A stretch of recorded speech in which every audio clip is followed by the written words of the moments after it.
What's the most unfair thing you've ever seen? Someone fired over giving a $1 coupon to someone whose $1 coupon wasn't working. 10 days ago my stepdad died on the same day my mom was diagnosed with stage 4 cancer. I wish I could do more for my little sister. In Bakersfield, California, I watched a man get stabbed and bleed out next to a gas station. There was a news crew there before the police or EMT team. I was once at a fundraiser where the winning prize was tickets to go see Pearl Jam in concert. At the end of the night, they call my name as the winner. WOOOOO. Except when I get to the front of the room to collect my tickets I get looks of confusion in the room around until the event was over. Turns out, some scumbag son of a ***ch told the organizers he was me and they gave him the friggin' tickets. By the time they verified that I was me, he was long gone and I was out of luck. Best they could do was an apology and a $50 gift card to Jeffrey Days. My girlfriend was the happiest, kindest person ever. We had just finished our first year of university and things were great. Then she was diagnosed with an incurable brain tumor in the summer.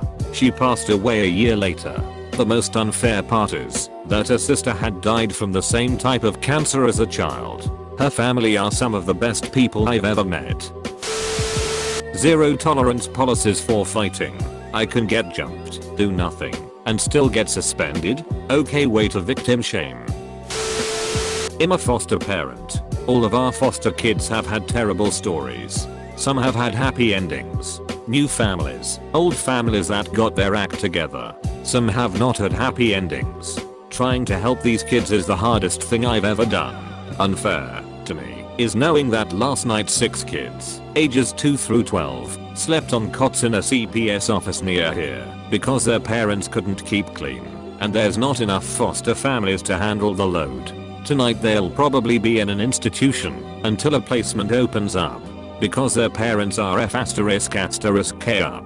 I can't think of anything more unfair than a toddler sleeping on a cot in a strange office building because their parents shouldn't be parents. My psycho mom called the police on my brother and said he was hitting her. My brother was only refusing to give her money to support her gambling addiction and grabbed her wrist when he saw her grab a knife to keep her from slashing at him.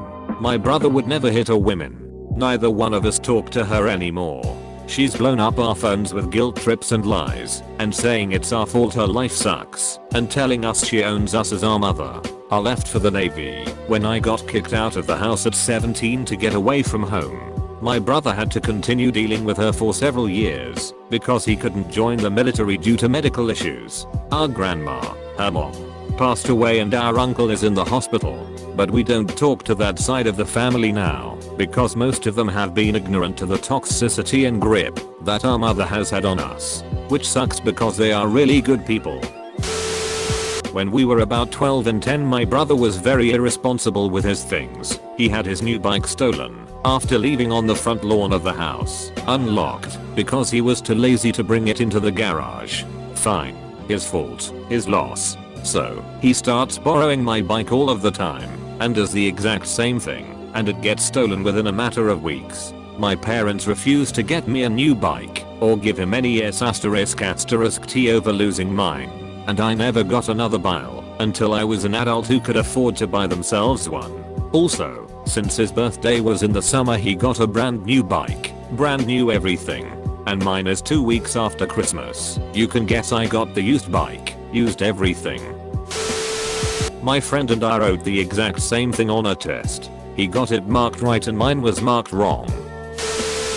A man I knew was fighting in court for 2 years for a murder case of his ex-girlfriend.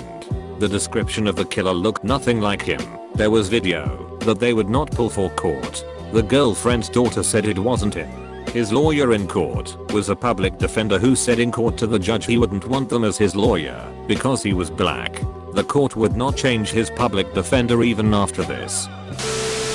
Last year my best friend was killed by a cop who had lost sight of a suspect he was chasing. The cop hit him going through an intersection going 90 miles per hour. My friend was the best guy you could meet. Honest. Just very kind-hearted. I saw the car later.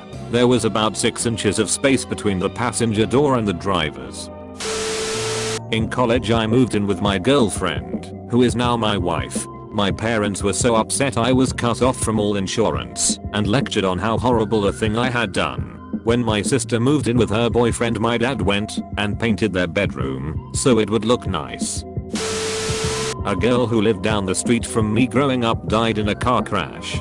She was really young, hadn't even finished college yet. 2 or 3 years later, her younger sister, who my sister and I used to play with together, died the exact same way. The only one left is the middle child, their brother.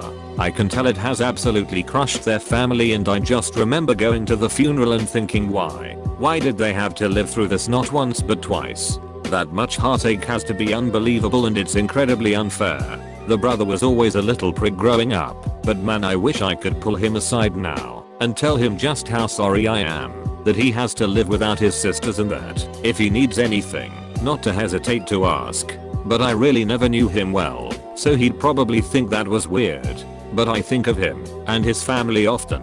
Update: I know a bunch of people were saying I should reach out. Looked him up on social media. Looks like he's actually doing really well. Looks very happy, has a girl now, and a good support system. So I feel a bit better. Mostly just wanted to know he was okay. When I was a teen in Spanish class, I did a project with some other students, and we made an instructional video, all in Spanish. The other students already spoke Spanish fluently and I didn't. We all were in the video, but I ended up planning, writing, editing, and filming the thing as well. I got a B on the project because my accent and pronunciation wasn't as good as the others who got A's. The teacher knew I did most of the work. Edit: I guess I thought this was unfair at the time because part of the grade involved how much each person participated in the making of the thing. Me and my sister both had braces and had to wear those rubber bands that fix your jaw or whatever. I wore my bands every single night while my sister rarely wore them.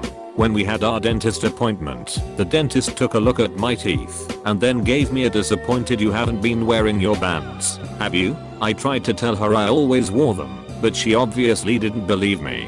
Then my sister got in the chair and our dentist said, "Wow, you've been wearing your bands." That was maybe 10 years ago. My teeth are still worse than my sister's. Teachers/managers punishing everyone for one person's mistakes. My parents are divorcing.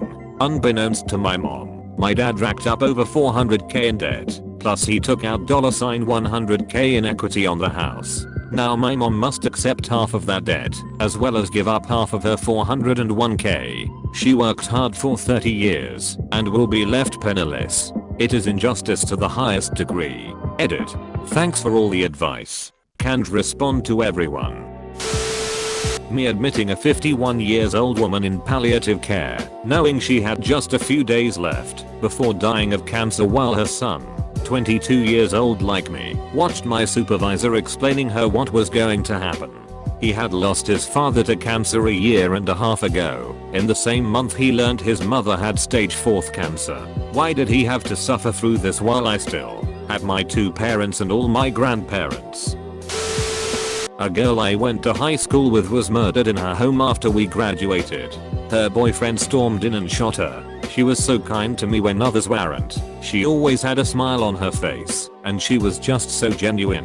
No one knew that she was having problems with her boyfriend. She had such a bright future ahead, and he selfishly took it from her family, and from her friends. She didn't deserve to die at 18.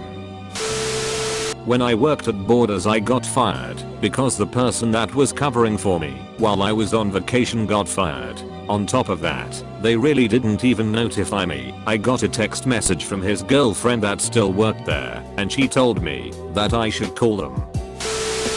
Watching someone who doesn't know how to do their job get promoted, while I know how to do numerous people's jobs and work late every day and through lunch, just to get a silly fancy paperweight. This is a life of the army. My younger cousin got diagnosed with cancer, leukemia, when he was 5. This happened a long time ago, and the success rate for survival was not as high as it is now. We weren't sure if he was going to make it at one point. Luckily, he did end up beating it, but the chemo destroyed all of his physical development. He basically never hit puberty, and is something like 4.5 feet tall.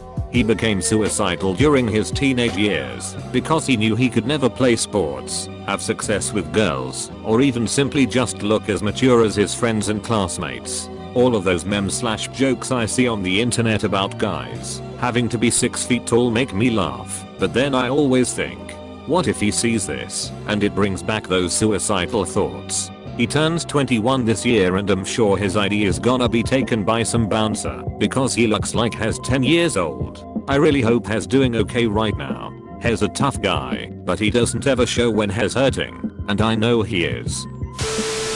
Make sure to like and subscribe for more daily content. Thanks for watching.